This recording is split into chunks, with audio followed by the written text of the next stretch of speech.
Hey YouTube, this is Steve from Average Joe's Fantasy Football, and we've got your Week 15 start and sit video for the wide receiver position. If you guys are new to the channel, we are always basing these off of full PPR and half PPR. If it is standard, we might make some adjustments of who we recommend starting and sitting, but again, this is full PPR and half PPR. Now, these are your obvious starts at the wide receiver position. These are wide receivers that I recommend no matter the matchup. They're obviously the wide receiver one in their teams and get plenty of targets, and you're usually the most consistent players for that team. There might be some others you might recommend. Of course, you can let us know in the comments, but these are the guys I recommend this week.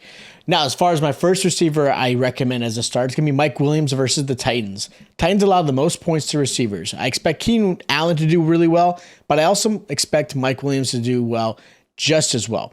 He's the big play guy. He's the stretch the field guy. He's the one that I believe should have a touchdown or two in this game where Keenan Allen typically gets more of the targets.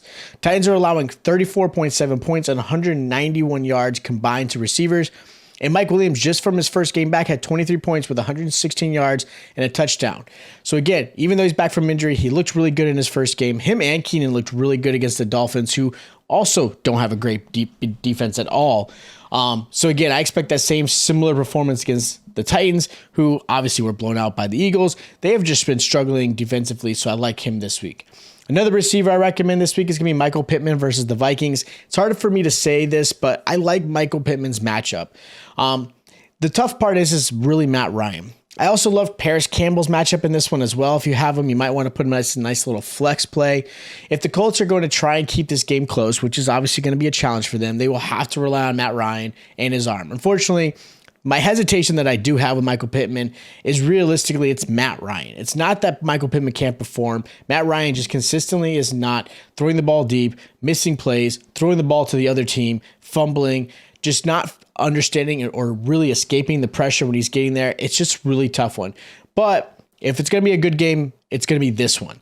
Vikings do allow the most yards to receivers with 208 yards allowed. They also allow 34 points to receivers combined as well. And they just gave up 21 points to DJ Chark, 24 points to Garrett Wilson. So again, as far as a matchup goes, I like Michael Pittman's matchup this week if you don't have any other great options. Now, the other receiver I recommend this week is Garrett Wilson versus the Lions. This is almost an obvious start had it not been the issues that's going on with Mike White. With the injuries that are going on, there's a good chance it's going to be him on the bench and unfortunately Zach Wilson playing. So that's at the time of this recording. We may have some updates there. Hopefully Mike White does play, which I think adds value to Garrett Wilson. If it is Zach Wilson, that does scare me a little bit, but I still think he's got a good matchup against the Lions. Now, even with that said, Mike White hasn't thrown a touchdown in the last two games as well, so it's not like he's been just a phenomenal quarterback, so that does worry me a little bit. One thing I will say with Mike White at quarterback, Elijah Moore started to step up and get some more plays there. If it goes back to Zach Wilson, I actually do think that benefits Garrett Wilson over Elijah Moore, but again, we'll see what that plays out. But I like Garrett Wilson's playmaking. I always thought he was going to be the best receiver coming into this class, and I still believe that same way. I'm expecting a 15 to 18 point performance in this one just because they're going to have to try to keep up with the Lions because that Lions offense has been really, really good lately and on fire. So I do like this one. Now, a receiver I'm recommending sitting is Amon-Ra St. Brown in that same game. Now, I'm someone who has Amon-Ra in almost every single league I've got, whether it be my dynasty leagues or my redraft leagues. I truly believe in his gameplay. I truly believe in what he can do, and I think he's a great receiver. So I'm starting him in most of my leagues, and that's because I may not have better options. Sauce Gardner, the rookie, has been a phenomenal cornerback this season and actually has done a really good job against the wide receiver one. Overall, the Jets have held receivers to 10.9 points per game in fantasy, holding Stephon Diggs to 6.7, Jacoby Myers to 9.2. So there is a tough matchup for Amon-Ra. Now, again, you are going to play him if you definitely have no other options, and I understand that. I'm playing him in some leagues. But if I have another receiver or two that I can possibly fill in, then I may consider sitting Amon-Ra because, again, I really don't like this matchup for him at all. I'm worried about Sauce Gardner covering him. I'm hoping I'm wrong, but again, if I have other options, I'm putting another player in there. but you're probably going to have to start him. Another receiver I'm sitting this week is Jalen Waddle, another big name against the Bills. The weather and Tua are the two reasons why I'm considering sitting Waddle this week. I'm not sitting Tyreek, but I am considering Waddle. Snow is expected a lot for the Saturday night game, so that's a big worrying. And there could be wind. There's probably 4 to 7 inches of snow. We'll see how that actually plays out. So you got to keep on the eye on the weather, and we'll see how that goes.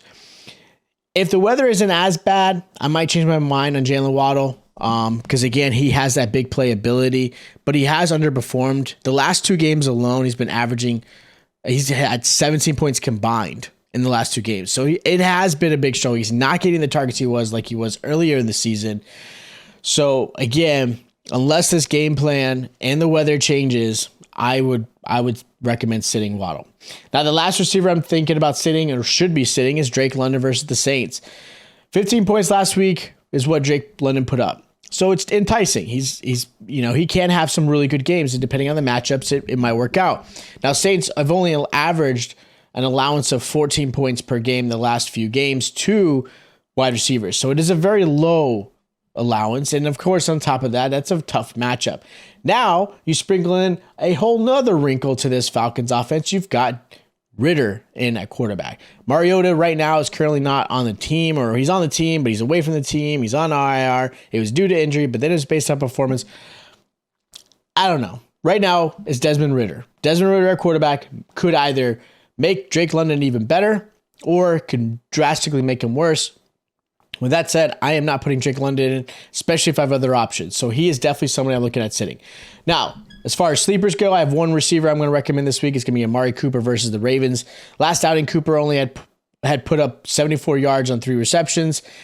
I expect even bigger in this one. I expect a 100-yard game. I expect 5 to 7 receptions. Baltimore allows 182 yards in the air.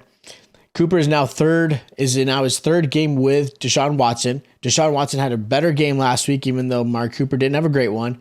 And I expect this one to be a really good one. A lot of what I'm seeing and hearing about the Browns practice and things like that, Watson is now deep throwing the ball. He is finally throwing it down the field. He's feeling more comfortable. He looks more comfortable. And I like that this is going to be the matchup for him. This is another Saturday game. I like Amari Cooper as a nice little sleeper. He's finally off that questionable report. He's healthy this week.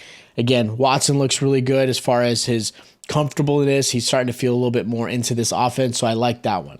So those are my start, sits, and sleepers for the wide receiver position. If you guys do have questions for your lineup, of course, hit us in the comments down below. We will try to get to every single comment we can. That is our goal. We don't want to miss those out. We want to give you the best advice we possibly can.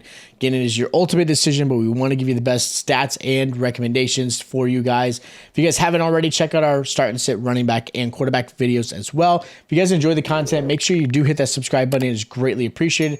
And that notification bell is on. That way you guys are notified every time we drop a video. Of course, if you also enjoy the content, make sure you hit the like button. It's greatly appreciated. Stay tuned for our start and sit tight end as well. And I'll check you guys out next time.